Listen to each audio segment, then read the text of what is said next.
बिस्मिल्लाहिर्रहमानिर्रहीम। अस्सलाम वालेकुम नाज़रीन, आप यूट्यूब चैनल देख रहे हैं। मैं इमरान खान हूँ। सिचुएशन आपके सामने रखते हैं। पॉलिटिकल इमरान खान साहब ने एक प्रेस कॉन्फ्रेंस की है आज़म सवाती के साथ बैठकर। आज़म सवाती साहब ने जो जुमले बोले वो मैं आपके सामने पढ़ के बता देता हूँ। उन्होंने कहा, मेरी 3 मासूम पोतियों ने जो देखा वो अभी तक ट्रॉमा में है। चीफ़ जस्टिस को कहता हूँ कि ये शोले कहीं अदलिया तक ना पहुँचें और आपके कपड़े ना उतारे जाएँ। अगर आपने इस मामले का नोटिस ना लिया तो आपको इस ओहदे पर रहने का कोई हक़ नहीं। इसको रिजवान अहमद साहब ने इस तरह रिपोर्ट किया है ट्विटर के ऊपर, दीगर लोग भी इसको रिपोर्ट कर रहे हैं। इमरान खान साहब ने भी काफ़ी वो ऑन फायर रहे अपनी इस प्रेस कॉन्फ्रेंस में।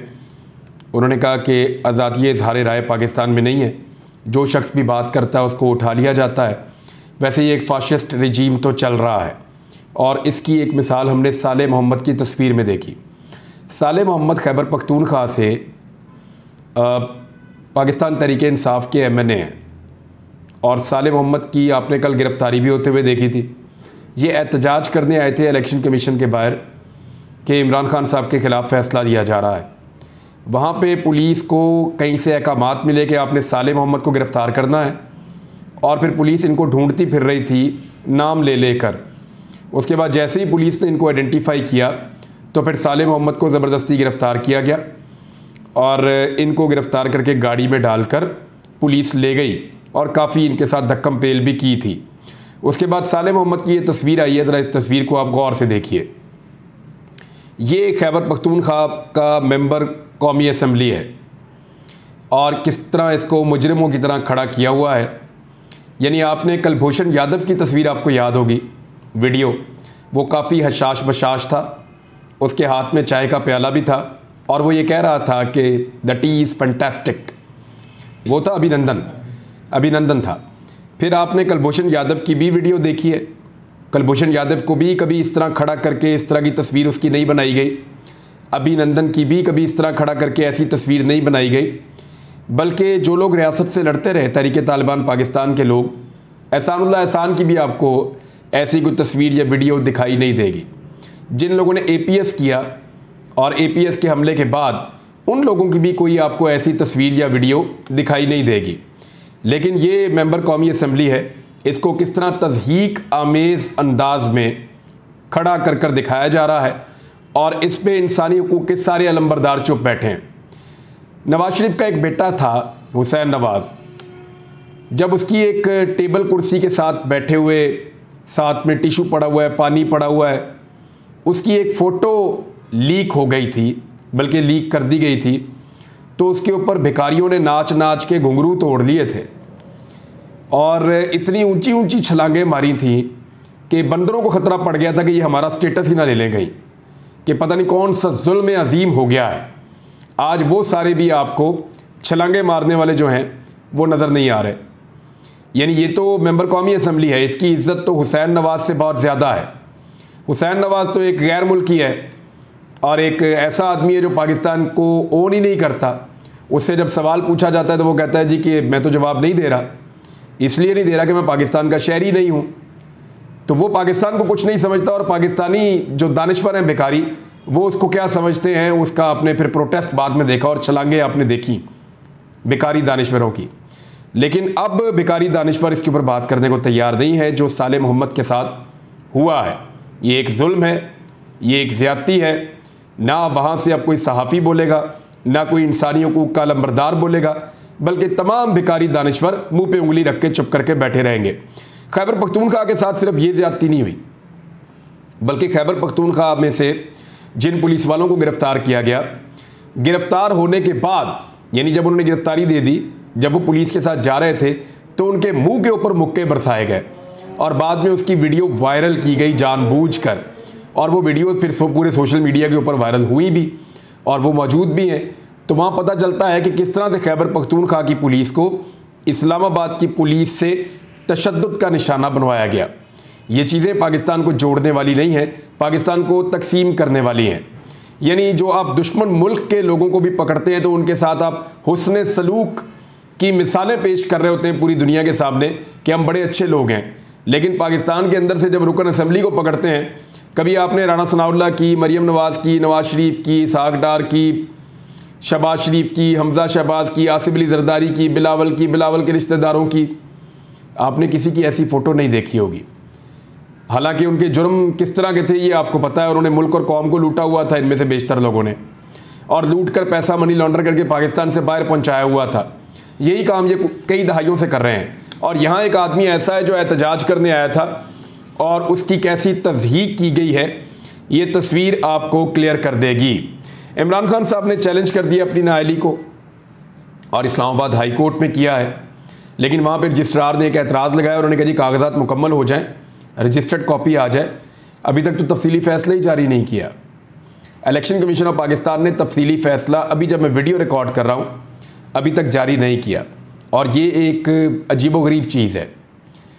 यानी कुछ लोग कह रहे हैं कि इसके ऊपर कुछ दस्तखत नहीं है, या कुछ लोगों ने दस्तखत करने से इनकार कर दिया है कि ये फ़ैसला ठीक नहीं है। अब क्यों हमारे खाते में एक गैर कानूनी और नाइंसाफ़ी वाली चीज़ डाल रहे हैं? हो सकता है उनको मनाने की कोशिश हो रही है।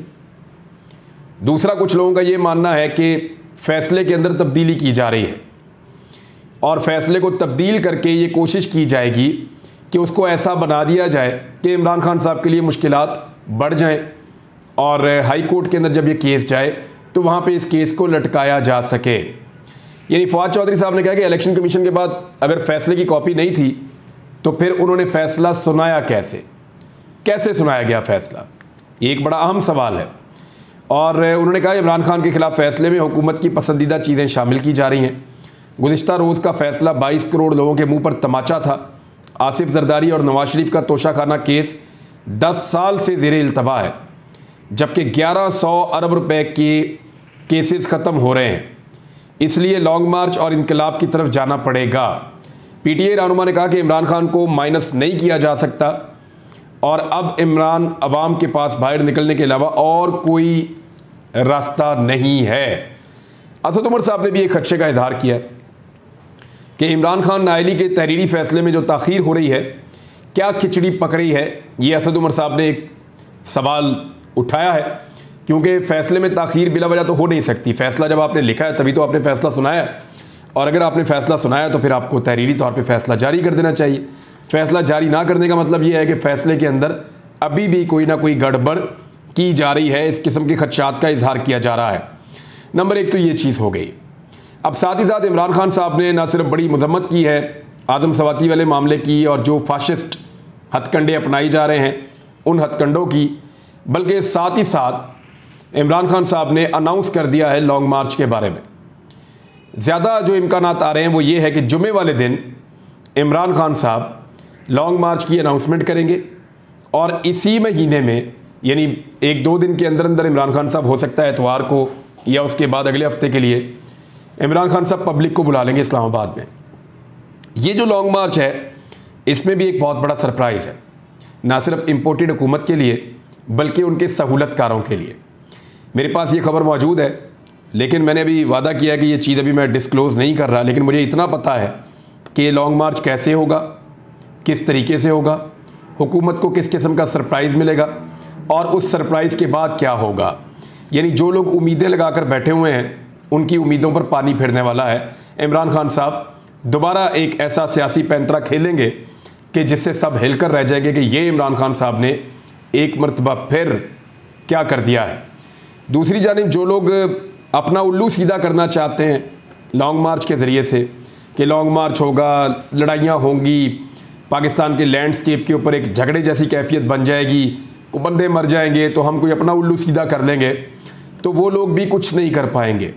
बल्कि अब वो लोग कुछ भी नहीं कर पाएंगे, वो लोग माजी का हिस्सा हो गए हैं और बस अब वो अपने दिन गिन सकते हैं, जितने दिन उनके बाकी हैं उन दिनों को जितना हो सकता है एंजॉय कर लें। लेकिन जो वो चाह रहे हैं कि लॉन्ग मार्च उनको देगा या डिलीवर करेगा, लॉन्ग मार्च ऐसी कोई चीज़ उनको नहीं देने जा रहा। एक और चीज़ जो बहुत बुरी तरह सामने आई है वो ये है कि हर जगह पे फैक्ट्रियां बंद हो रही हैं पाकिस्तान में।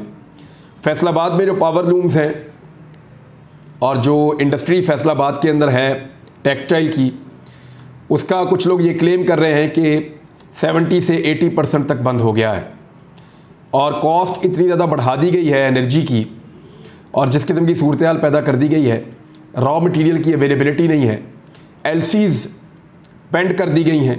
तो ऐसी सूरत में जो इंडस्ट्री है उसका पहिया बंद होना ही था। इंडस्ट्री का पहिया बंद होने की वजह से बहुत सारे लोग बेरोज़गार हुए हैं और इसका इम्पैक्ट सबसे पहले फैसलाबाद में आया है। फैसलाबाद में जितनी भी चैम्बर ऑफ कॉमर्स के लोग हैं या बाकी इंडस्ट्री से वाबस्ता लोग हैं, उन्होंने कई मरतबा प्रेस कॉन्फ्रेंस करके, कई मरतबा बयानात जारी करके इस हुकूमत की मजम्मत की है और इनसे मुतालबा किया है कि आप पाकिस्तान की इंडस्ट्री को तबाह ना होने दें, लेकिन किसी के कान पे जूं नहीं रेंग रही। मैं आज एक चौक से गुजर रहा था, कायदे-ए-आज़म इंडस्ट्रियल स्टेट है लाहौर में। यहाँ सिर्फ एक चौक के मैं आपको कुछ मनाज़िर दिखाता हूँ। ये देखिए आप, ये सिर्फ एक चौक के मनाज़िर हैं, ये जो आप देख रहे हैं। ये फैक्ट्रियाँ बराए फ़रोख्त हैं, इनके बैनर्स लगे हुए हैं।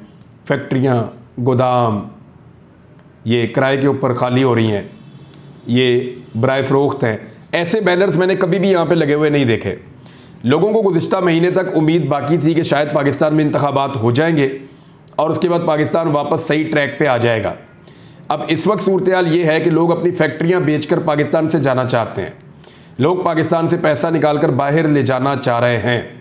तो जितना मर्ज़ी कंट्रोल कर लें इसहाक डार मसनूई तरीके से, पाकिस्तान में डॉलर की कीमत आने वाले दिनों में बढ़ती चली जाएगी और पाकिस्तान की मईशत मज़ीद नीचे जाएगी, जिस किस्म की पॉलिसीज़ इसहाक डार ने पाकिस्तान के ऊपर लगा रखी हैं। उधर नवाज शरीफ साहब ने एक ख्वाहिश का इजहार कर दिया है। नवाज शरीफ साहब ने कहा है जी कि 300 यूनिट तक जिन लोगों को बिजली इस्तेमाल करते हैं उनकी बिजली मुफ्त कर दी जाए। क्या ये ऐसा कर सकते हैं? तो मेरी इत्तला के मुताबिक ऐसा नहीं कर सकते, और अगर ऐसा करने की कोशिश की भी गई तो ओवर बिलिंग की जाएगी और ओवर बिलिंग के ज़रिए से कोशिश की जाएगी कि सार्फिन को 300 यूनिट से ऊपर ले जाया जाए। लेकिन अगर नीचे वाले सार्फिन को मुफ्त बिजली देने की कोशिश की गई तो ऊपर वाले सार्फिन और पाकिस्तान की इंडस्ट्री मुकम्मल तौर पे तबाह हो जाएगी। और ऐसी कोई सब्सिडी पाकिस्तान की हुकूमत नहीं दे सकती, क्योंकि इसहाक डार, नवाज शरीफ और मिफ्ता इस्माइल और शहबाज शरीफ और फजल रहमान, आसिफ अली जरदारी और बिलावल जरदारी, इन्होंने मिलकर एक मुआहदा किया है IMF के साथ, जिस मुआहदे के अंदर उन्होंने तय किया है कि अब ये पब्लिक को कोई चीज़ मुफ्त नहीं देंगे, किसी किस्म की कोई सब्सिडी पब्लिक को नहीं देंगे। इसहाक डार ने यह वादा किया कि जी मुझे अगले अगस्त तक के लिए हुकूमत आप दे दें, यानी 1 साल इसहाक डार ने पूरा मांगा है और इसहाक डार का ये कहना है कि मुझे 1 साल पूरा दे दें। उस 1 साल के बाद मैं डॉलर को 200 रुपये तक ले आऊँगा। यानी अभी भी डॉलर को 200 रुपये तक लाने के लिए इमरान खान जितना नहीं, इमरान खान का तो 178 रुपये का डॉलर था ना जब तहरीक-ए-अदम एतमाद ये लोग लेकर आए थे। 178 की बात नहीं हो रही, बात हो रही है 200 रुपये तक लाने के लिए। यानी इमरान खान के दौर में डॉलर जितने का था उससे भी 11%, 12% ज़्यादा कीमत तक लाने के लिए भी इसहाक डार साहब को 1 साल मज़ीद चाहिए। ये इसहाक डार का दावा है, लेकिन इनके सारे दावे झूठे साबित हो चुके हैं, क्योंकि इससे पहले शहबाज शरीफ ने एक दावा किया था। जरा वो दावा सुन लें आप, सुनाई नहीं। ये आज ठाटे मारता हुआ समंदर आपको गवाह बनाकर कहता हूं कि अगर अल्लाह ताला हमें मौका दे तो ये मुसद्दा अपोजिशन के साथ मिलकर हम 6 महीने में पाकिस्तान की मईशत को ठीक करेंगे, वगरना मेरा नाम इमरान नियाज़ी रख देना है। तो मुझे लगता है कि शहबाज शरीफ साहब चाहते हैं कि उनकी इमरान खान बनने की ख्वाहिश इस तरह पूरी हो जाए। यानी सारी ज़िंदगी खुद तो वो इमरान खान बन नहीं सकते, ना उनके भाई इमरान खान बन सकते हैं, और इस ख़ानदान की सबसे बड़ी ख्वाहिश ये है कि ये किसी तरह इमरान खान बन जाएं और पब्लिक इनको भी इमरान खान जितनी इज्जत दे और उतना बड़ा सियासी कद इनका हो जाए। लेकिन ये हो नहीं सकता, तो फिर इस तरह की शराइत रख के उसके बाद इमरान खान बनने की नाकाम कोशिश कर रहे हैं। ये 6 महीने का जो इन्होंने वादा किया था वो भी गुजर चुका है। इसहाक डार अगर अब कह रहे हैं कि मैं डॉलर 200 पे ले आऊँगा और तेल और बिजली की कीमतें कुछ कम कर दूंगा, लेकिन मुझे 1 साल पूरा दे दें और अगले साल अगस्त तक का मुझे टाइम दे दें, तो मैं ये कर पाऊँगा। लेकिन ये नहीं कर पाएंगे। पाकिस्तान को इस वक्त अगर कोई बहरान से निकाल सकता है तो वो आम इंतखाबात हैं, इसके अलावा नहीं निकल सकता। तो नाज़रीन, सादी चीज़ ये है कि इमरान खान साहब लॉन्ग मार्च की तरफ लेकर जा रहे हैं मुल्क को, और आने वाले दिनों में आपको एक लॉन्ग मार्च मिलेगा, लेकिन एक सरप्राइज़ आपको मिलेगा इंपोर्टेड हुकूमत के लिए। और सबसे बढ़ के जो इंपोर्टेड हुकूमत का सबसे बड़ा सहूलतकार है, जो एक लॉन्ग मार्च का शिद्दत से इंतज़ार कर रहा है, and he is begging for a long march, यानी वो एक भीख में लॉन्ग मार्च मांग रहा है कि कुछ करो, मेरा कोई काम बन जाए। लेकिन लॉन्ग मार्च में किसी को कुछ मिलने वाला नहीं है। ये सरप्राइज़ जब वक्त आएगा आपको पता चलेगा। अब तक के लिए इतने, अपना ख्याल रखिएगा, अपने इस चैनल का भी। अल्लाह हाफ़िज़।